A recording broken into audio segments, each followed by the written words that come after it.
시청자 여러분 안녕하십니까? 이슈를 더 쉽게 풀어드리는 더 뉴스 시작합니다.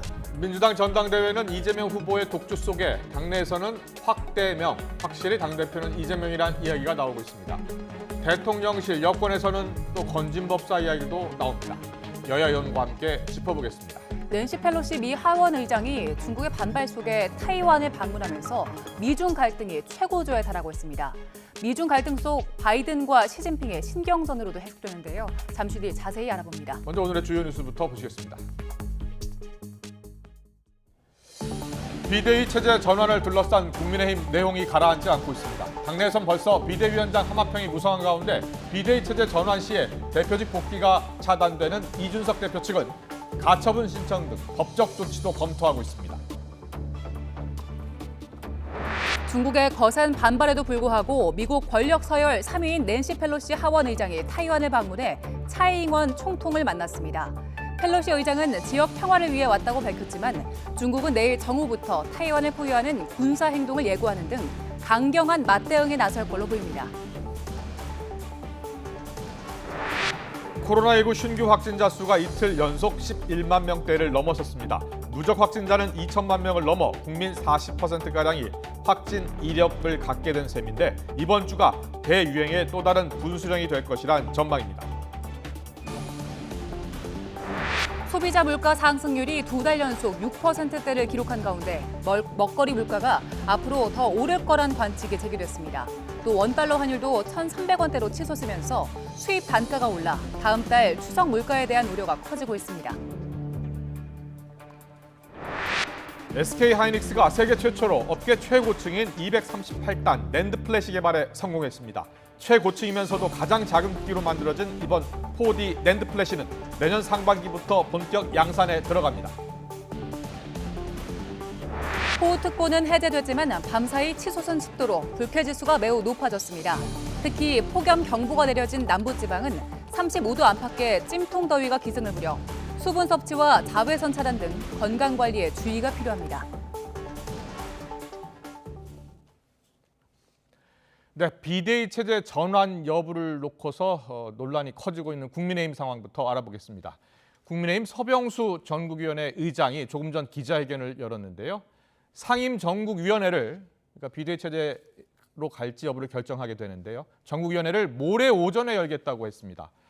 여기서 당내 상황이 비상이란 유권 해석이 나오게 되면 사흘 뒤인 오는 9일 전국위 회의에서 권성동 원내대표에게 비대위원장 임명 권한도 주고 위원장 임명 절차까지 진행하게 됩니다. 국회 취재기자 연결합니다. 정현우 기자.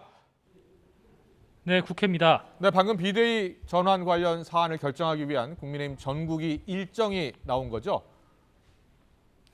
네, 서병수 국민의힘 전국위원회 의장이 조금 전 국회 기자회견을 열고 비상대책위원회 전환을 논의하기 위한 전국위 회의 일정을 확정했다고 발표했습니다. 우선 상임 전국위원회를 모레 열고 국민의힘 상황이 비상 상황인지 유권 해석을 한 뒤 그리고 또 전국위원회 당원 개정으로 올린 안에 대해서도 심사하고 작성하기로 했습니다. 그리고 전국위 회의 사흘 전에 공고해야 한다는 규정을 따라서 9일 오전 9시에 전국위원회를 열고 당원 개정안을 의결하기로 했습니다. 여기서 권성동 대표 직무대행 겸 원내대표에게도 비대위원장 임명 권한을 부여할지 살펴보게 됩니다. 여기서 의결이 확정되면은 곧바로 비상대책위원장을 임명하는 절차도 갖게 됩니다. 서병수 의장은 가급적 8월 9일, 늦어도 10일까지는 상임 전국위와 전국위 등 비대위 전환 절차를 모두 마무리할 계획이라고 설명했습니다. 예정대로 진행될 경우 다음 주 중반에는 국민의힘도 비대위 체제로 전환하고 본격적인 내홍 수습에 들어갈 것으로 보입니다. 네, 비대위 체제 전환 속도를 내는 그런 분위기인데요. 자, 앞으로 출범하게 될 비대위의 성격, 또 지속 시기 등을 놓고서는 여전히 여러 의견이 나오고 있는 거죠? 네, 비대위 체제를 둘러싸고 여전히 당내에선 논란이 한창입니다. 차기 당권 주자로 꼽히는 김기현 의원은 SNS를 통해 비대위를 최단기로 운영하고 전당대회를 열어서 새 대표를 뽑아야 한다고 주장했습니다. 반면 이준석 대표 체제에서 당 혁신위원장에 임명된 최재형 의원은 권성동 원내대표의 말실수와 사적 대화 유출로 지도력이 약화한 건 해당자가 책임지면 되고 그 자체를 비상 상황으로 볼 수 없다며 비대위 적법성에 의문을 제기했습니다. 비대위가 출범한 뒤 새 지도부까지 꾸려지면 대표직 복귀가 차단되는 이 대표 측에선 법원 가처분 신청을 비롯한 법적 조치도 검토하고 있어서 집권 여당 내홍이 쉽게 가라앉지 않을 전망입니다. 네, 이번엔 민주당 상황 알아보겠습니다. 당권 주자인 이재명 의원, 오늘 오전 국회에서 첫 기자간담회를 가졌죠. 네, 지난 6일 재보궐선거로 국회에 입성하고 이재명 의원이 처음으로 연 기자간담회였는데 자신을 향한 당 안팎의 공세에 적극적으로 해명했습니다. 의원 욕 플랫폼 발언은 비판의 중요성을 강조한 재미를 위한 표현이었다고 반박했고, 이른바 사법 리스크에 대해선 여당 고발에 따른 검찰과 경찰의 정치 개입으로 규정하면서 이러한 표현을 당내에서 듣는 게 안타깝다고 말했습니다. 직접 들어보겠습니다. 국민의힘의 고발에 따라서 수사를 하는 것을 사법 리스크라고 표현하는 것 자체는 매우 유감스럽습니다. 리스크다라고 말할 게 아니라 구체적으로 이 점을 잘못했기 때문에 문제다, 이렇게 지적하십시오. 어제 첫 TV 토론에서 맞붙은 이재명, 박용진, 강훈식 3인방은 오늘 제주 지역 방송 토론회에서 제격돌해서 당권 경쟁 열기를 끌어올릴 예정입니다. 다만 97세대 당권 주자인 박용진, 강훈식 의원의 후보 단일화는 사실상 쉽지 않아졌는데 오늘 오전 9시부터 강원과 대구, 경북, 권리당원 온라인 투표가 시작돼 단일화 효과가 반감하게 됐고 단일화 방식 합의에도 어려움이 있기 때문입니다. 이런 가운데 민주당은 김건희 여사의 코바나 컨텐츠 후원 업체가 대통령실 관저 공사를 맡았다는 의혹을 두고 공세를 이어갔습니다. 우상호 비상대책위원장은 김 여사가 건진 법사가 대통령 부부와 친분으로 세금 조사까지 무마했다는 청탁을 했다는 언론 보도를 언급했는데 박홍근 원내대표도 김 여사 관련 의혹은 국회 차원의 진상조사나 공수처 수사까지 필요하다고 압박하기도 했습니다. 지금까지 국회에서 YTN 정현우입니다. 논란이 되고 있는 만 5세 초등학교 입학 학제 개편안과 관련해서 박순애 사회부총리 겸 교육부 장관은 어제 국민이 원치 않으면 폐기할 수 있다며 입장을 선회했습니다. 오늘도 사회적 논의를 시작하고자 하는 취지였다면서 한 발 물러선 모습을 보였습니다. 직접 들어보겠습니다.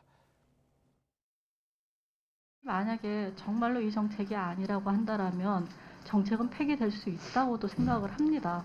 그러니까 어떻게 국민들이 전부 원하지 않는 정책을 추진을 하겠습니까? 근데 저희가 이런 정책 수단을 업무 보고에 포함시키게 된 것은 우리 아이들이 조기에 양질의 공교육을 받음으로써 모두가 같은 선상에서 출발할 수 있도록 국가가 책임지고 지원하기 위한 방안의 하나로 논의를 시작하고자 하는 취지였습니다. 다만 이는 어디까지나 이러한 목표의 달성을 위한 수단에 불과한 것이었으며 사회적 논의의 시작 단계이었으며 앞으로 시도교육감님과 긴밀히 협의하고 지속적인 사회적 논의와 공론화를 거쳐 구체적 추진 방향을 결정해 나갈 예정입니다. 미국 권력 서열 3위인 낸시 펠로시 하원 의장이 중국의 강한 반발 속에 타이완에 방문했습니다. 중국의 민주주의와 인권 탄압을 앞장서서 비난해온 펠로시 의장은 전 세계가 독재와 민주주의 사이에서 선택해야 할 때라고 말했습니다. 먼저 이동원 기자의 보도입니다. 현지 시간 2일 밤 10시 45분쯤 펠로시 미 하원 의장 일행이 탄 비행기가 타이완 타이베이 공항에 도착했습니다. 이전 방문지인 말레이시아를 떠나 타이완까지 남중국해를 경유하는 직선 항로 대신 인도네시아와 필리핀을 거치는 우회 항로를 택했습니다. 미군이 필리핀의 핵추진 항공모함 로널드 레이건호를 비롯한 전함 4척을 전개하고 펠로시 의장이 도착할 무렵 중국 공군기가 대만 해협을 통과 중이라는 중국 매체의 보도가 나왔지만 우려했던 군사적 충돌은 없었습니다. 펠로시 의장 일행의 도착에 앞서 이들이 묵을 호텔 앞에 보안 철책이 설치됐고 시내 고층 건물엔 펠로시 의장의 방문을 환영하는 글귀가 전광판에 새겨졌습니다. 펠로시 의장은 트위터를 통해 전 세계가 독재와 민주주의를 선택해야 하는 상황에서 타이완과의 연대가 그 어느 때보다 중요하다며 자신의 방문 목적을 설명했습니다. 그러면서 중국의 반발을 의식한 듯 이번 방문은 과거 여러 차례 있었던 의회 대표단 방문 중 하나이며 오래 유지되어 온 미국의 대중국 정책과 결코 모순되지 않는다고 덧붙였습니다. 펠로시 의장의 방문을 바라보는 타이완 시민들의 시선은 엇갈립니다. 希望就是台美关系可以往上提升一些嘛，所以他的拜访对我们来说应该会是好事啊，没有什么实质的帮助，对啊，那最终我们也只是沦为别人的棋子而已，对吧？那其实台湾要走出自己的路线。 펠로시 의장은 오늘 타이완 총통과 면담하고 입법원과 인권박물관 방문, 중국 반체제 인사 면담 등의 일정을 마친 후 오후에 출국할 것으로 전해졌습니다. YTN 이동원입니다. 미국 역사상 첫 여성 하원 의장인 낸시 펠로시와 중국의 악연은 언제부터 시작됐을까요? 지난 1991년 중국天安문 광장을 찾은 펠로시 의장의 모습입니다. 당시 의정 활동 4년 차였던 펠로시 의장, 지금 화면에서 현수막을 들고 있는데요. 여기에는 중국 민주주의를 위해 죽어간 이들에게란 문구가 적혀 있습니다. 정치 입문 초기부터 중국 문제에 관심을 가진 겁니다. 펠로시 의장은 또 1989년天安문 사건 당시 유혈 진압으로 희생된 시민들을 추모하는 성명을 낭독하기로 했습니다. 공산주의 국가인 중국, 그리고 공안 입장에서는 돌발 행동이었죠. 공안은 이들을 해산시키고 기자들을 강제 연행했는데요. 이때부터 중국 정부는 펠로시 의장을 외교적 기피 인물로 여겨왔습니다. 펠로시 의장은 중국의 인권 문제를 보리로 강력한 대응을 촉구해온 소신파로 알려져 있습니다. 이후에도 지속적으로 중국의 인권 문제 등을 놓고 강경한 목소리를 내왔습니다. 지난 2002년에는 후진타오 당시 중국 부주석에게 구금된 중국과 티베트 활동가들을 석방해달라는 편지를 전달하려고 했지만 상대 거부로 실패했고요. 이후 주석이 된 후진타오에게 류샤오보 등 정치범들을 석방할 촉구하는 서신을 직접 전달했습니다. 또 인권 탄압을 이유로 중국에서 열리는 올림픽에 대한 외교적 보이콧을 주도하기로 했습니다. 2008년 베이징 하계올림픽과 올해 동계올림픽에 선수단을 보내되 사절단을 파견하지 말자고 제안한 겁니다. 실제 올해 동계올림픽에서는 이 주장이 받아들여지기도 했습니다. 올해는 중국 정부가 민주화 시위를 무력으로 진압하면서 발생한 대규모 유혈 참사인天安문 민주화 시위 33주년입니다. 펠로시 의장은 올해도 성명을 내고 공산당을 억압 정권이라고 비판했습니다. 또天安문 시위는 정치적 용기를 발휘한 가장 위대한 행동 중 하나였다고 평가했습니다. 이렇게 30여 년 전 시작된 펠로시 의장과 중국의 악연, 지금까지 이어지고 있는 걸로 보이죠. 펠로시 의장의 타이완 방문에 중국은 격앙된 반응을 보였습니다. 중국은 타이완을 향한 무력 시위를 공언하기도 했는데요. 백악관은 펠로시 의장의 방문이 중국 주권을 침해한 게 아니라면서 중국이 과민 반응하고 있다는 입장을 보였습니다. 워싱턴에서 권준기 특파원입니다. 펠로시 의장이 타이완 땅을 밟자마자 중국 인민해방군은 무력 시위를 공언했습니다. 타이완을 사방에서 포위하는 형태로 해상과 공중에서 동시에 군사훈련을 실시하고 실탄 사격에도 나서겠다는 겁니다. 중국 외교부도 곧바로 국영방송을 통해 강경한 입장의 성명을 발표했습니다. 펠로시의 타이완 방문으로 인한 모든 후과는 미국과 타이완 독립분열 세력이 지게 될 거라고 경고했습니다. 严重破坏台海和平稳定，向台独分裂势力发出严重错误信号。中方对此坚决反对，严厉谴责，已向美方提出严正交涉和强烈抗议。 러시아도 중국 편을 들었습니다. 크렘린궁은 펠로시 의장 방문은 명백한 도발이라며 미국은 대결로 가는 길을 선택했다고 비판 행렬에 동참했습니다. 백악관은 펠로시 의장의 타이완 방문에 대해 중국 주권을 침해한 게 아니라고 선을 그었습니다. 통상적인 의원 방문에 중국이 과민 반응을 하고 있다는 겁니다. 중국의 격앙된 반응을 의식한 듯 중국 위협에 겁먹지 않을 거라고 맞서기도 했습니다. As we have said, the Speaker has the right to visit Taiwan.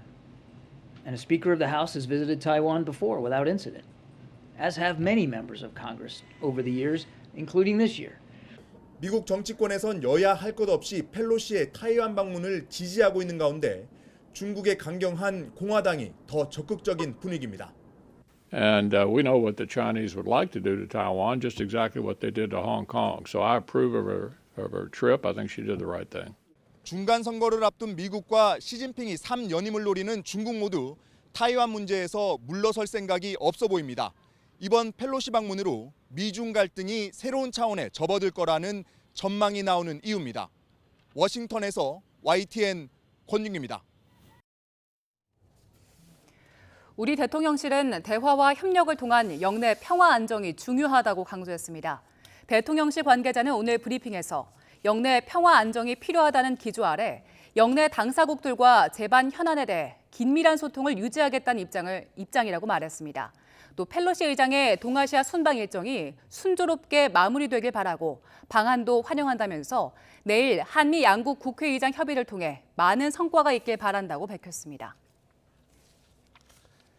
네, 이처럼 미중 갈등 격화일로로 치닫고 있는데요. 일각에서는 3연임을 앞둔 시진핑 주석과 중간 선거를 앞둔 바이든 대통령 간 힘겨루기라는 시각도 있습니다. 네, 관련해서 한국외대 국제지역연구센터의 공유식 책임연구원 연결해서 이야기 나눠보겠습니다. 나와 계시지요? 네, 안녕하십니까? 예. 네, 안녕하세요. 자, 펠로시 하원 의장. 중국의 반발에도 불구하고 타이완을 전격 방문한 이유가 있을 겁니다. 가장 큰 이유는 어디 있다고 보세요?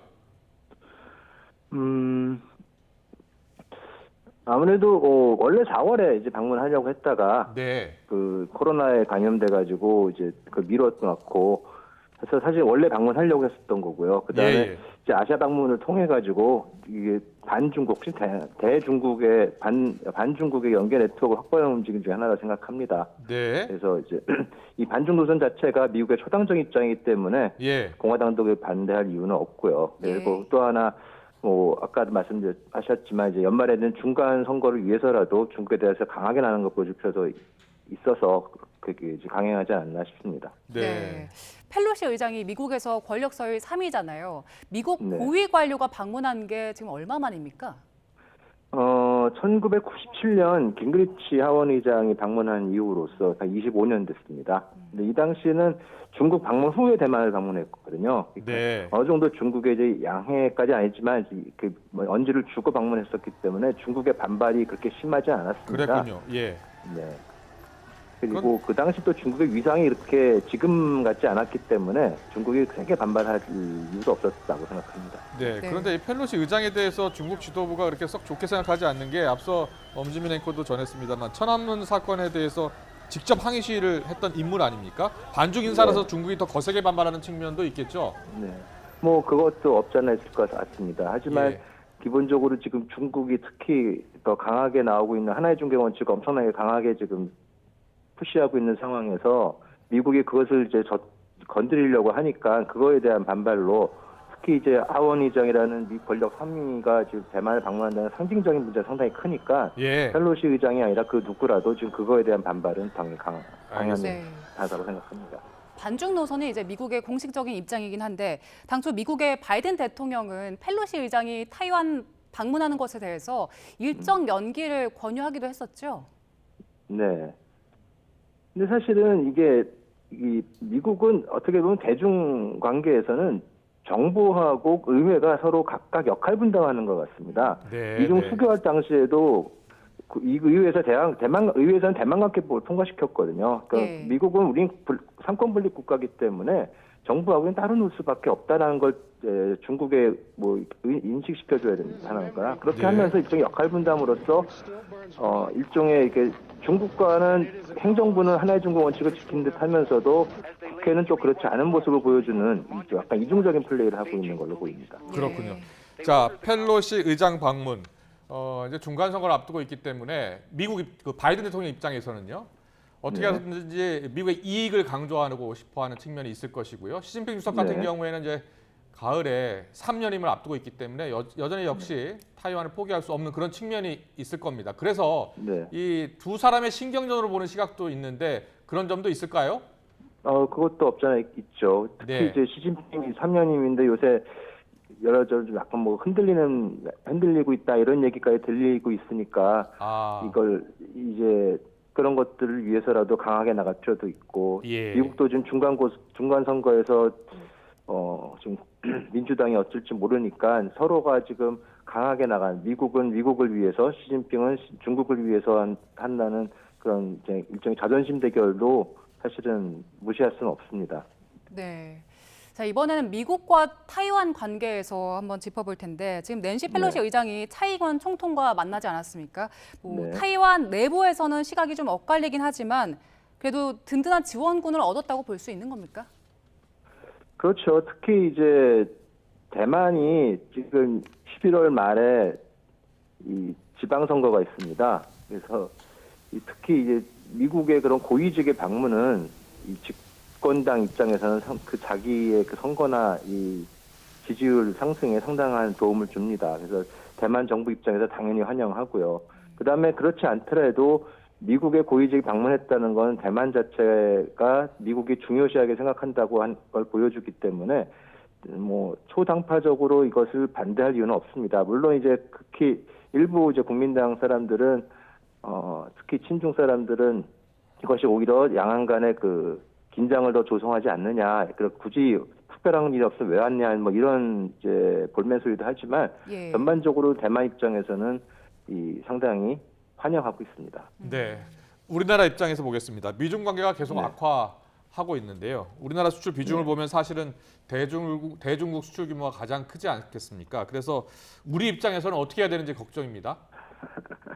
네, 제가 완전히 경제 전문가 아니지만 제가 알기로 지금 소위 말하는 홍색 공급망이나 이런 것 때문에 중국에 대한 이제 우리도 중국을 다르게 바라봐야 될 것 같습니다. 이전에는 우리가 이제 중간재를 가서 중국에서 조립을 해서 완성재를 수출했지만 이제는 그런 부분에서 중국이 거의 다 대체하고 있고 그렇기 때문에 이제 우리도 수출이나 이런 부분이 이제 점차적으로 그런 구조적인 면도 바뀔 것 같고 그래서 우리도 이제 중국에 대한 바라보는 시각과 그다음에 중국을 어떻게 이용하는 방법도 좀 많이 바꿔가야만 또 그렇게 바뀌어가고 있고 그래야만 우리가 중국 시장에서 어떻게 우리가 생존을 하느냐 이제 이런 형태로 좀 바꿔야 되지 않을까 싶습니다. 이런 상황에서 중국군이 내일부터 7일까지 타이완 해협에서 군사훈련 또 실탄 사격을 하겠다라고 밝혔는데 펠로시 의장 행보에 대해서 경고를 하는 걸까요? 그렇죠. 사실은 중국이 대만에 대한 그 실탄 훈련은 이제 95년도와 96년도 두 차례 했었고 지금 하는데 이 95년, 96년에는 그 당시 총통이었던 이제 리덩휘가 미국에 방문을 했습니다. 물론 그 당시는 이제 코넬 대학교 이제 졸업생 자격으로 가긴 했지만 어쨌든 현직 대통령이 대만을 방문한 일이기 때문에 그것과 그다음에 96년에 있었던 대만의 대통령 직선제 선거 이런 것을 함께 노리면서 대만에 대한 경고로서 했거든요. 지금도 보면 경고의 역할을 볼 수 있습니다. 알겠습니다. 홍콩 매체는 이번 미중 갈등에 대해서 한국 전쟁 이후 최대 위기다 이런 표현을 썼는데 그렇게 보십니까? 그 정도는 아닌 것 같고요. 물론 미국 바이든하고 시진핑하고 먼저 통화를 하지 않습니까? 하고 나서 이게 한 거 보면은 사실은 뭐 이거는 좀 어떤 면에서는 이제 약간은 자기들끼리 이 합의 일정 부분은 좀 서로 양해를 하면서 하지 않았나. 그리고 이제 지금 미국 이번에 차이잉원과의 그런 오늘 아침에 만남에서도 중국 대만 측에서 그런 얘기를 합니다. 이제 이 사람은 미국 국민의 대표이지 정부의 대표는 아니다는 식으로 이렇게 얘기를 하거든요. 그러니까 하나의 중국의 원칙에 그렇게 저촉되지 않았다는 걸 일부러 좀 강조를 하기도 합니다. 이제 그런 면에서는 뭐 그렇게까지 아주 커다란 위기라고 보지는 않습니다. 동북아 정세가 굉장히 빠르게 변하고 있어서요. 우리 정부는 어떻게 대응을 해야 되겠습니까? 참 이게 어려운 일인데요. 사실은 뭐 대만에서 만약에 전쟁이 일어나면은 어떻게 되냐? 그럼 사실은 이게 지금 뭐 중국과 조중 간의 그런 상호 조약도 그렇고 한미 조약도 그렇고 어떤 면에서는 이게 거의 연동되게 돼 있거든요. 전쟁이. 그렇기 때문에 사실은 가장 좋은 거는 우리 입장에서는 어느 쪽에서든지 여러 가지 상황이 발생하지 않는 게 가장 좋겠죠. 하지만은 그 여러 가지 시나리오를 우리도 만들어가지고 여러 시나리오대로 대응책은 한번 일단은 그런 만들어 시뮬레이션으로 한번 해볼 필요는 있다고 생각합니다. 네, 알겠습니다. 오늘 말씀 여기까지 듣겠습니다. 공유식 네. 한국외대 국제지역연구센터 교수님과 함께했습니다. 잘 들었습니다. 네, 감사합니다.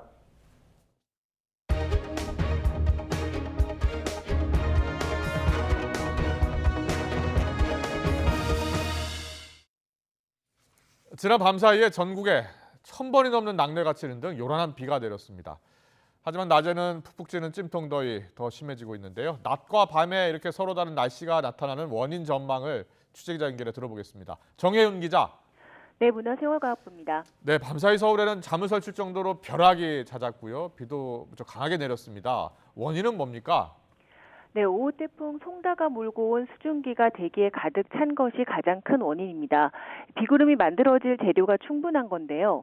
거기에 북태평양 고기압 가장자리에 들어 대기가 불안정하고 밤이 되면서 하강 상승 기류가 강해지면서 강력한 비구름이 만들어졌습니다. 기상청은 오늘 0시부터 오전 9시 사이 전국에 무려 1,005회의 낙뢰가 발생했고 특히 서울, 경기와 인천에서만 절반이 넘는 532번의 낙뢰가 관측됐다고 밝혔습니다. 오늘도 서울, 경기와 영서지방에는 벼락을 동반한 시간당 30mm 이상의 강한 비가 더 내릴 것으로 보여서 주의가 필요합니다. 내일부터는 대기 불안정이 해소되겠지만 습도가 워낙 높기 때문에 곳곳에 강한 소나기가 자주 지날 것으로 보입니다. 비가 내려도 더위는 좀처럼 누그러들지 않고 있습니다. 남부지방은 폭염특보가 더 강화됐다고요? 네, 그렇습니다. 남부지방은 오늘 오전 10시를 기해서 폭염경보 지역이 더 확대 강화했습니다. 현재 남부 대부분 지역이 폭염경보입니다. 중부지방도 서울을 제외한 대부분 지역에 폭염주의보가 발효 중입니다. 특히 내일부터는 북태평양 고기압이 본격 확장하면서 더위가 더 심해지겠습니다. 당분간 남부지방은 35도를 오르내리는 찜통더위가 기승을 부리겠고 서울 등 중부지방도 33도 안팎의 무더위가 예상됩니다. 이런 무더위는 밤까지 이어져 전국 대부분 지방에서 열대야가 나타나겠습니다. 기상청은 앞으로 2주 정도는 무더위와 열대야가 기승을 부리는 날씨가 계속될 것으로 전망했습니다. 지금까지 문화생활과학부에서 YTN 정혜윤입니다. 코로나 재확산에 혹시라도 영향을 받을까 노심초사하는 곳 가운데 하는 곳이 바로 지역마다 있는 무더위 쉼터입니다. 어르신들이 폭염을 피할 수 있는 소중한 공간인데 집단 시설이라 코로나가 재유행하면 다시 문을 닫을 수도 있습니다. 취재기자 연결합니다. 강민현 기자. 네, 서울 은평구의 노인복지관에 나와 있습니다. 네, 최근 코로나 재확산으로 고민이 깊어졌다고요?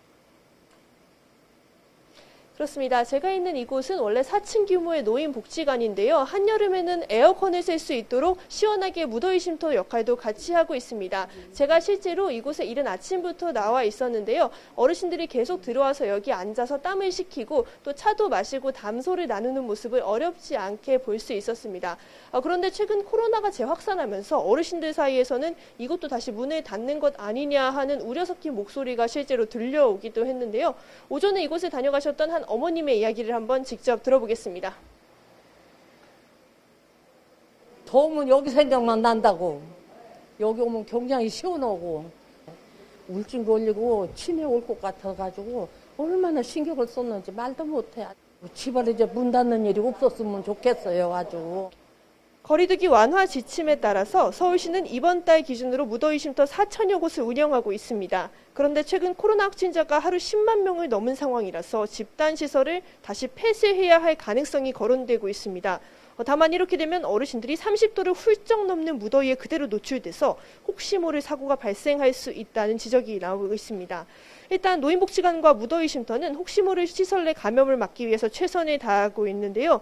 이 복지관의 경우에는 매일 분무 소독을 하고 프로그램 참여 인원수도 반으로 줄였다고 합니다. 구청 관계자의 설명도 한번 들어보겠습니다. 은평구에서는 지금 무더위 쉼터 166개소 현재 운영하고 있고 현재 그 각 시설마다 방역 관리자가 있어서 환기나 이런 것들에 신경을 써서 방역을 하고 있습니다. 일단 서울시를 포함한 수도권 지자체와 행정안전부는 당분간 무더위 쉼터나 경로당 등 노인 복지시설을 폐쇄할 계획은 없다는 입장입니다. 다만 방역 주체인 보건복지부는 다중이용시설에 대한 방역을 강화하겠다고 밝힌 상태입니다. 그런 만큼 올해 여름에 무더위 쉼터가 무사히 어르신들의 땀방울을 식혀줄 오아시스가 될 수 있을지는 향후 코로나 확산 추세에 달린 걸로 보입니다. 지금까지 서울 은평구의 무더위 쉼터에서 YTN 강민경입니다. 코로나19 신규 환자가 11만 명 이상 늘면서 국내 누적 확진자는 2천만 명을 넘어섰습니다. 정부가 방역 컨트롤 타워인 중대본 내에서의 민간 전문가 역할을 강화하기 위해 코로나19 특별 대응 단장을 신설했습니다. 취재기자 연결합니다. 최명신 기자. 네, 최명신입니다. 누적 확진자가 어느덧 2천만 명 넘어서는데 신규 확진자 얼마나 나왔습니까? 네, 오늘 0시 기준 코로나19 신규 환자는 11만 9,922명입니다. 전날보다 8,000명 넘게 늘어 이틀 연속 11만 명대를 유지했는데 지난 4월 15일 이후 110일 만에 가장 많습니다. 다만 일주일 전보다는 1.19배, 2주 전보다는 1.57배 늘어 일주일 사이 확진자가 2배 느는 더블링 현상에서는 거의 벗어난 모습을 보이고 있습니다. 국내 누적 확진자 수는 2천만 명을 넘어섰습니다. 지난 2020년 1월 20일 국내에서 첫 확진자가 나온 이후 약 2년 반 만에 전체 국민 5명 가운데 2명꼴로 코로나19 확진 이력이 생긴 셈입니다. 최근 확진자 증가세가 다소 둔화된 양상을 보이는 것과 관련해 일부 방역 전문가들은 이번 주와 다음 주 사이 유행이 정점을 지나고 유행 규모도 당초 예상보다 절반 아래가 될 것으로 예측했습니다. 신규 환자를 유형별로 살펴보면 국내 발생이 11만 9,322명, 해외 유입이 600명으로 해외 유입은 또다시 하루 만에 역대 최다를 기록했습니다. 위중증 환자는 2명 늘어 여전히 300명에 육박했습니다. 하루 새 숨진 환자는 26명 나왔습니다. 또 전파력이 높은 BA.2.75 변이 감염 환자는 5명이 추가돼 누적 14명으로 늘었습니다. 추가 확진자는 모두 해외 유입 사례입니다. 네팔을 다녀온 충남 거주 30대는 경증으로 재택 치료 후 격리 해제됐습니다. 다른 4명은 모두 인천 출신으로 인도에서 입국했는데 이 가운데 3명은 일가족입니다. 3차 접종을 완료한 30대 1명과 미접종자인 10세 미만 2명이 포함됐는데요. 10세 미만에서 BA.2.75가 확인된 건 이번이 처음입니다. 이들은 모두 경증으로 현재 재택 치료를 받고 있습니다.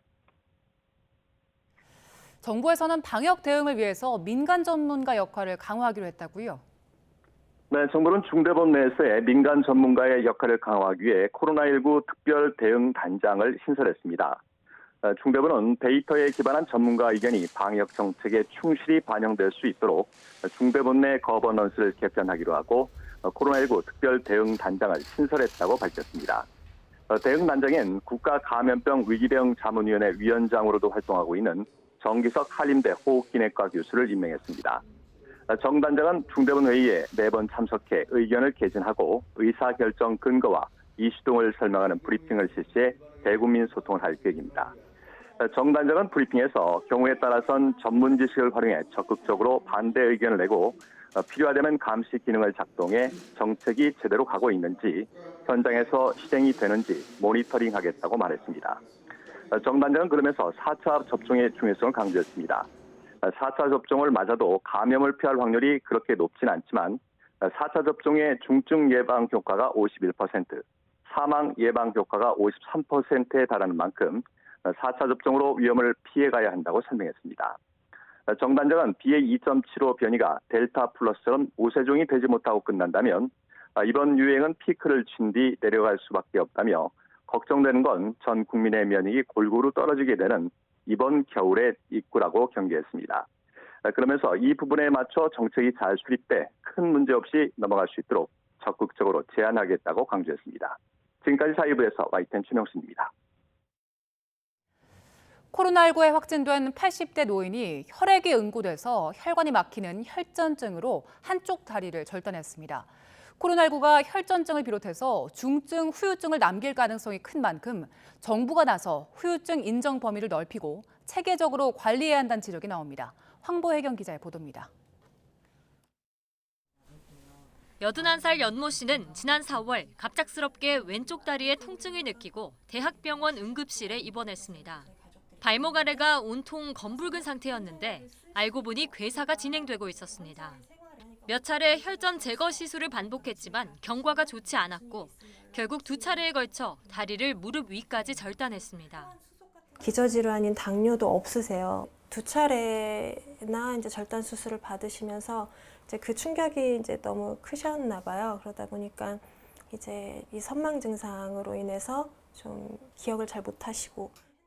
연 씨는 응급실 내원 당시 실시한 코로나19 검사에서 양성 판정을 받았는데 담당 의사는 코로나19로 인한 급성 혈전증일 가능성이 크다고 진단했습니다. 코로나로 인해서 급성 폐렴하고 혈전증이 왔다고 하시더라고요. 입원 기간 일주일에 해당하는 코로나 직접 치료비만 지원을 받았어요. 코로나19 감염이 혈전증 발생 위험을 높인다는 건 국내외 학계에선 이미 잘 알려진 사실입니다. 중증 환자 치료제에 항응고제를 사용하는 이유이기도 합니다.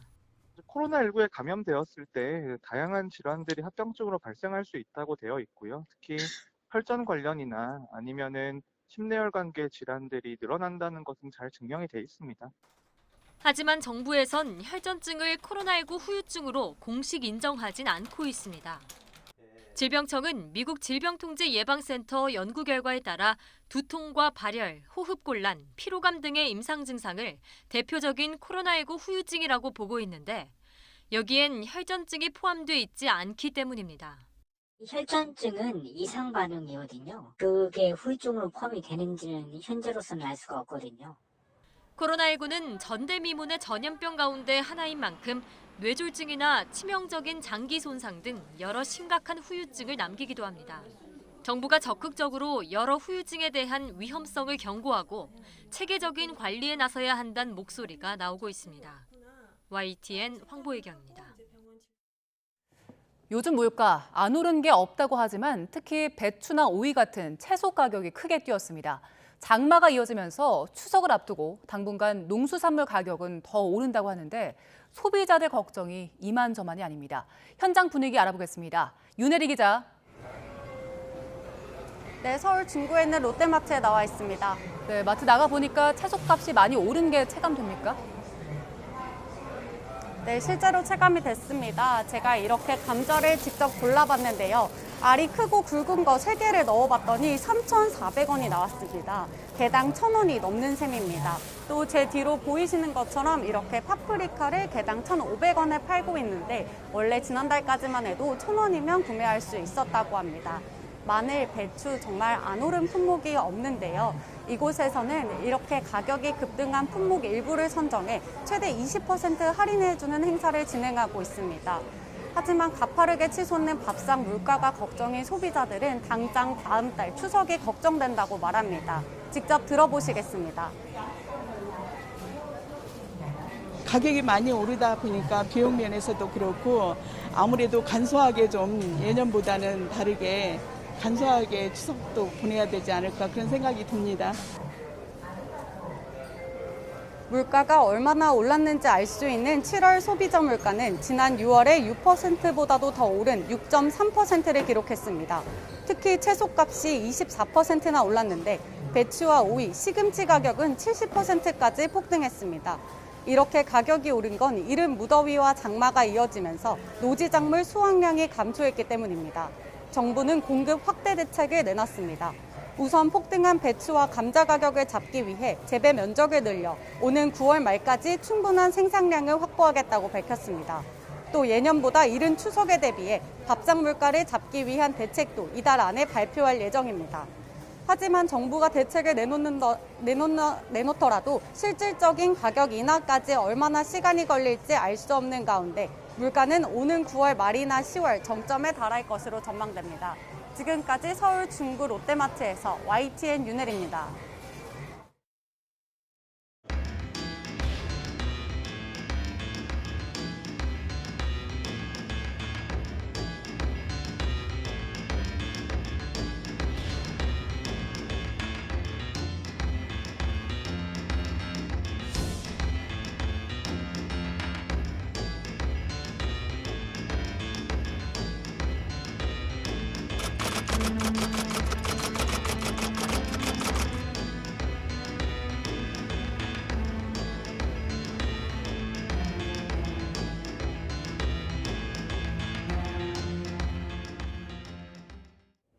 대형마트의 의무 휴업을 둘러싼 논쟁, 전통시장을 지키는 최후의 보루라는 주장도 있고 소비자 선택권을 제한한다는 주장도 있고 이렇게 충돌하면서 지난 10년 동안 좀처럼 해법, 타협점을 찾지 못하고 있습니다. 최근 대통령실이 이 문제를 풀어보겠다면서 국민 제안 톱10 대국민 온라인 투표로 진행을 했습니다. 그런데 투표 중복 전송 사태로 이를 다시 거둬들였는데요. 그러면서 논란이 또 일었습니다. 대형마트 의무 휴업 논쟁, 핵심이 무엇이고 또 해법은 없는지 이종옥 서울여대 경제학과 교수와 함께 이야기 나눠보겠습니다. 어서 오세요. 어서 오십시오. 반갑습니다. 예, 안녕하세요. 예, 예. 대형마트 의무 휴업 폐지하자 이와 관련해서 논란이 많잖아요. 예. 교수님도 잘 아시잖아요. 근데 이게 전통시장을 지켜야 되는 문제 아니냐, 아니면 소비자 선택권이 있으니까 풀어줘야 되는 것 아니냐, 여러 가지 주장이 맞서고 있잖아요. 예. 그 주장에 대해서는 어떤 생각이세요? 소비자 선택권을 우리가 존중해줘야 한다는 거는 네. 누구든지 다 공감을 하죠. 예. 그런데 이제 이 대형마트 규제 관련된 부분을 대통령실에서 국민 투표를 가지고 네. 이렇게 한 것 자체는 예. 소비자 선택권을 가지고 있는 소비자가 이 슈퍼마켓이라든지 이런 소상공인보다 훨씬 많습니다. 네. 그런 것 자체를 이 투표를 해가지고 이게 많다고 해서 이게 그냥 이런 제한이 있구나라고 끝나야 되는데 네. 이거를 규제까지 가져가려고 생각하면 네. 충돌하는 문제가 훨씬 더 많습니다. 네. 이를테면 여기에 대한 이해가 이렇게 해놓으면 이 문제에 관련된 이해관계자가 누군가를 좀 정확하게 분석을 해야 되거든요. 자, 이해관계자가 누구누구인지 설명을 좀 해주세요. 그렇죠. 예. 지금 자꾸 언론에서 네. 이 대형마트 규제 자체를 대형마트와 전통시장으로 이야기하는데 네. 그렇게 생각하면 안 됩니다. 어떻게 생각해야 됩니까? 대형마트하고 동네 슈퍼마켓하고 동네 슈퍼마켓. 그 다음에 뭐냐면 이미 전통시장하고 경쟁하지 않는 이 유통산업의 규제를 안 받고 있는 24시간 영업하는 이런 그 체인 있잖아요. 소매점들. 그런데 자꾸 우리 언론에서 이 문제를 전통시장과의 관계로 생각한단 말이죠. 그런데 전통시장도 지방자치단체에 따라서 잘 되는 데는 아주 잘 됩니다. 네. 그런데 이런 지방자치단체의 특수한 문제를 중앙정부가 국민투표에서 해결하고 한다는 것은 지방자치단체의 고유한 권한 자체를 무시하는 거예요. 그 국민투표로 하는 게 아니라 어떤 이슈를 가장 국민들이 관심이 높은지 보고서 그 가운데 3개를 골라서 그렇죠. 그것을 이제 집중적으로 검토하겠다라는 입장이었는데 네. 아예 그 3개도 골라놓고서 결국은 중복투표 문제로 포기했거든요. 근데 이번에 규제 심판위원회 관심 이슈는 맞아요. 왜냐하면 많은 분들이 관심을 갖고 있거든요. 그렇죠. 예. 근데 이게 우리나라 법에서도 이 대형마트 관련된 규정이 항상 우리 유통산업발전법의 12조 2항인데요. 네. 여기서 뭐냐 하면 딱 2개밖에 없어요. 2개가 뭐냐 하면 영업시간하고 그다음에 주 이틀 휴무예요. 예. 그런데 이거를 누가 결정하느냐? 네. 지방자치단체장이 결정하게 해놨어요. 네. 그런데 지방자치단체장은 아까 우리 사회자가 말하는 대로 소비자가 불편하다는 거예요. 네. 근데 이 사람은 투표권을 가지고 있어요. 예. 투표를 가지고 있는데 또 이거 지방자치단체장은 투표권 가지고 있는 사람을 무시할 수 없잖아요. 예. 그런데 또 지방자치단체장이 지방자치단체를 운영하는 예산을 보면 중앙정부 조부금이 절대적인 다수를 차지한단 말이죠. 네. 그러니까 이 문제가 났는데 지방자치단체장이 자기의 권한을 가지고 있고 지방의회가 권한을 가지고 지방의회나 자치단체장은 한 명도 목소리를 내지를 않아요. 그러면 교수님 네. 저희가 모신 게 어떻게 풀어야 되는 게 좋겠습니까? 그런데 이 문제에서 지금 현재 각 패러다임이 바뀌었거든요. 네. 옛날에 대형마트하고 전통시장, 슈퍼마켓하고 전통시장의 관계가 네. 옛날에는 온라인 마켓이라는 게 없었단 말이죠. 예. 그래서 그때는 이제 백화점이나 이런 데서 셔틀버스를 운영하고 막 했잖아요. 그래서 백화점의 지하에 그 농식당이 많았단 말이에요. 예. 네. 그런데 이제 지금 현재는 2010년을 넘어서서 4차 산업혁명 시대에는 이제는 뭐냐면 온라인, 오프라인 경쟁이거든요. 네. 대형마트도 온라인을 하지 않으면 살 수가 없어요. 네. 그런데 지금 현재 유통시장 발전법에 의해서 대형 기업인 쿠팡이라든지 마켓클리어 등등은 저녁 0시부터 아침 10시까지 온라인 사업을 할 수 있는데 근데 이 유통법에 의해서 지금 현재 대형마트는 못하게 해놨단 말이에요. 그리고 이 법이 그렇군요. 대기업 간에 불공정 경쟁을 해주게 하는 예. 비대칭적 규제가 되거든요. 이 부분 자체는 우리 소상공인들도 풀어줘야 된다. 네. 이 부분 자체는 이거는 당신들에게 전혀 도움이 안 된다 이 말이죠. 그리고 어차피 소상공인들도 이야기를 해요. 자기들 어디로 가야 되는가? 자기들 또 온라인으로 가야 된단 말이죠. 그리고 소비자들도 이제는 예. 자기 편리성 때문에 근처 슈퍼마켓을 많이 가요. 그렇지 않나요? 우리 언론들도 이 무조건 대형마트와 전통시장 vs 예, 예. 비교하지 말고 지금 말씀하신 것처럼 대형 슈퍼, 동네 슈퍼, 편의점, 그렇죠. 온라인 그렇죠. 다합적으로 분석을 해야 되겠네요. 그렇죠. 예, 정부도 그걸 염두에 둬야 되고요. 그렇죠, 그렇죠. 예. 그리고 이해관계자들이 관련된 이야기를 하면 네. 이거에 대해 해법 가운데 그렇지 않습니까? 불공정 경쟁이고 비대칭적 구제라 그러면 그런 부분은 풀어주는 게 맞죠. 네. 그게 소비자에게 이익이 되는 거고. 알겠습니다. 예. 그래서 이제 이 문제를 결국에는 국무조정실에서 해결하겠다고 나섰는데 예, 내일 예. 규제심판위원회가 열리잖아요. 예. 여기서 어떤 논의들이 이루어져야 될까요? 제가 생각할 때는요, 그 논의해서 절대 결론 못 냅니다. 아, 그렇습니까? 왜 그러냐면 예. 왜 제가 그런 뭐 좀 기분 어떻게 생각할지 모르지만 예. 국민 제한 관련된 또 제안을 해가지고 10개를 추릴 때도 네. 우리 대통령실에서 11분의 전문가가 경제, 문화 이런 분이 왔다 그랬잖아요. 이런 소상공인 관련된 이런 문제는 관련된 법들이 많고 그다음 이거는 지방자치단체가 어떤 상황이 있는가 알아야 되거든요. 네. 지방자치단체마다 서로 이해관계가 다른 거예요. 아마 우리 사회자들에서 보면 그렇군요. 그렇기 때문에 이거를 중앙정부에서 하겠다? 저거는요. 괜히 가져가서 나중에 국민 불만만 조장하는 그렇군요. 결과를 낼 겁니다. 결국 지자체에 맡기고 지자체의 주민들이 결정하는 문제네요. 그렇죠. 지방자치에 가보면요. 예. 전통시장 가운데 잘 되는 데도 있어요. 그렇죠. 애들이 가고 싶어 해요. 또 어떤 경우로 가보면 대형마트하고 전통시장하고 서로 상생을 해서 잘하는 데 있어요. 네. 지금 이제 저런 경우도 우리나라는 잘하는 사람의 이야기를 안 듣잖아요. 예. 그냥 다수의 의견만 밀어붙인단 말이죠. 서울에도요. 네. 내가 말을 할 수 없지만은 네. 대형마트하고 전통시장이 상생을 해서 정말 잘 되는 데 있습니다. 그렇군요. 알겠습니다. 대통령실이 앞으로 뭐 어떻게 해야 되겠습니까, 그러면? 이런 이야기 할 때 네. 이게 국민들이 투표를 할 이야기인지 아까 우리 사회자가 말하는 대로 네. 이거를 이해관계자의 문제로 조금 더 심층해서 분석해야 되는 건지 그래야 그럼 다시 국민투표 붙이면 소비자가 제일 많죠. 네. 그럼 소비자는 당연히 소비자 위주로 갈 거 아니겠습니까? 네. 그런데 그런 부분은 좀 알겠습니다. 그러면 그 마지막으로 짧게 대형마트와 전통시장이 잘 상생하는 그 사례를 짧게 말씀해 주시겠습니까?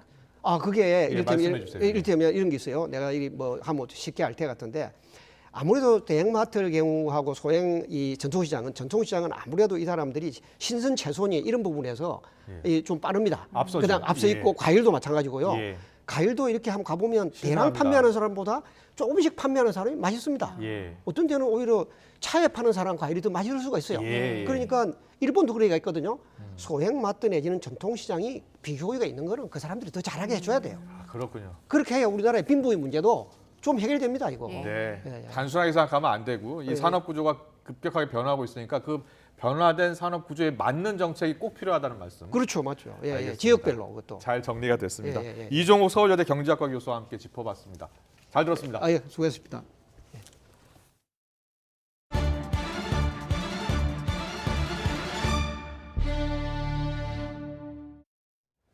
네, 2달 연속 소비자 물가가 6% 이상 오르면서 한국은행이 고심에 빠졌습니다. 지난달에 빅스텝을 단행했는데도 물가 상승률이 더 오르자 이번 달에 또 0.5%포인트를 올릴 수 있다는 전망도 나왔습니다. 박병환 기자의 보도입니다. 7월 소비자 물가가 1년 전보다 6.3% 올랐습니다.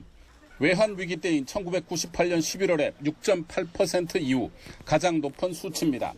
또 6월에 이어 2달 연속 6%를 넘는 상승률은 23년 8개월 만에 처음입니다.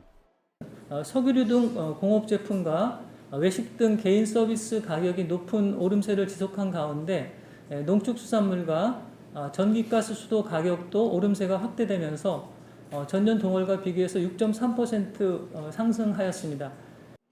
이에 따라 물가 관리를 맡은 한국은행이 다급해졌습니다. 지난달에 기준금리를 사상 최초로 0.5%포인트 올리는 빅스텝을 밟았는데도 물가 상승률이 멈추지 않았기 때문입니다. 일부에선 빅스텝이 한 번 더 필요하다는 의견을 내고 있지만 이창용 한국은행 총재는 0.25%포인트 인상에 힘을 실었습니다. 현재로는 물가와 성장 흐름이 7월 저희들이 했던 기존의 전망 경로를 크게 벗어나지 않는다면 기준금리를 25bp씩 점진적으로 인상하는 것이 적절하다고 판단하고 있습니다. 하지만 이 총재는 물가가 예상했던 기조에서 벗어나면 데이터를 보고 금리 인상의 폭과 크기를 결정하겠다며 빅스텝 가능성을 배제할 수는 없다고 여지를 남겼습니다. 전문가들은 주요 변수로 전 세계적인 코로나19 재확산 우려와 우크라이나 전쟁, 국제 유가를 꼽고 있습니다. 한국은행은 오는 25일 금융통화위원회를 열어 기준금리 인상을 결정합니다. YTN 박병환입니다. 소비자 물가 상승률이 두 달 연속 6%대를 기록한 가운데 먹거리 물가가 앞으로 더 오를 것이란 전망이 나왔습니다. 한국농촌경제연구원은 3분기 밀과 옥수수, 쌀 등의 곡물의 수입 단가가 식용은 2분기보다 15.9%, 사료용은 16.6% 오를 것으로 전망했습니다. 이는 우크라이나 전쟁과 미국의 파종 지연 등으로 국제 곡물 가격이 높았던 2분기의 계약 물량이 3분기에 도입되기 때문입니다. SK하이닉스가 세계 최초로 업계 최고층인 238단 낸드 플래시 개발에 성공했습니다.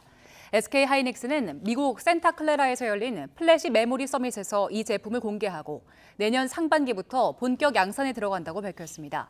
낸드 플래시는 전원이 꺼져도 데이터가 저장되는 메모리 반도체인데 SK하이닉스는 지난 2020년 12월 176단 낸드를 개발한 지 1년 7개월 만에 차세대 기술을 개발했습니다.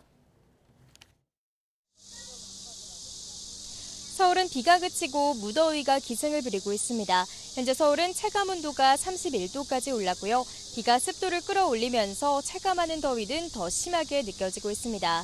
특히 폭염경보가 내려진 남부지방은 경산 하양읍의 기온이 사람 체온과 비슷한 36.5도까지 치솟으면서 찜통더위가 기승을 부리고 있습니다. 더위에 지치기 쉬운 날씨니까요. 오후에 야외 활동하신다면 하루 일정을 여유롭게 잡고 나오시는 게 좋겠습니다. 자세한 레이더 화면부터 살펴보겠습니다. 현재 내륙은 비가 대부분 소강 상태를 보이고 있지만 남해안 지역에는 시간당 5에서 20mm의 다소 강한 비가 내리고 있습니다. 이 비는 늦은 오후까지 내렸다 그치기를 반복하겠습니다. 앞으로 남해안에는 최고 60mm의 비가 더 내리겠고요. 서울 등 그 밖의 지역은 5에서 30mm가 예상됩니다. 밤사이에도 열기가 식지 못하고 열대야가 나타나는 곳이 많겠습니다. 서울과 대전, 광주와 대구 모두 26도에 머무르겠습니다. 내일은 오늘보다 기온이 더 오르면서 더위의 기세가 더 강해지겠습니다. 서울 한낮 기온 32도, 광주 33도, 대구는 35도까지 오르겠습니다. 목요일인 내일은 찜통더위 속에 곳곳으로 소나기가 지나겠는데요. 벼락과 돌풍을 동반하며 요란하게 내리겠고 지역 간 강수 편차가 크게 날 전망입니다. 비는 그치지만 당분간 밤낮 없는 무더위가 장기화되겠습니다. 온열 질환이 우려되니까요. 수분 섭취를 충분히 하는 등 건강관리 잘해주시기 바랍니다. 지금까지 YTN 윤수빈입니다. 네, 민주당 정당대회 8월 28일 열리죠. 이재명 후보의 독주 속에 당내에서는 확대명, 확실히 당대표는 이재명이라는 이야기가 나오고 있습니다. 대통령실과 여권에서는 또 건진법사 이야기가 나옵니다. 잠시 뒤 더 뉴스 2부에서 여야 의원과 함께 짚어보겠습니다.